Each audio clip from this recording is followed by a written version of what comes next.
அன்பு தமிழ் நேய நெஞ்சங்களுக்கு இனிய திருக்குறள் வணக்கங்களை உரைத்துக் கொள்வது உங்களின் அன்பு தோழன் பா மூவேந்திர பாண்டியன். நாளொரு திருக்குறள் வரிசையில் இன்றைய தினம் பொருட்பாலில் 84வது அதிகாரமாக உள்ள பேதைமை என்ற அதிகார தலைப்பின் கீழ் அமையப்பெற்ற 832வது திருக்குறள் பற்றி அறியப் போகின்றோம்.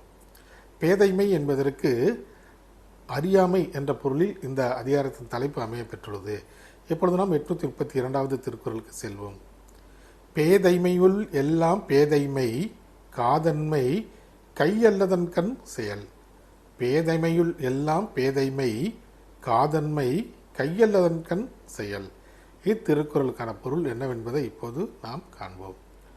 அறியாமையுள் எல்லாம் அறியாமை எதுவெனில் நம்மோடு ஒத்து வராத, நாம் செய்ய இயலாத, நமக்கு நன்மை தராத செயல்களை விரும்பி செய்வதாகும் என்பது இத்திருக்குறளுக்கான பொருளாகும்.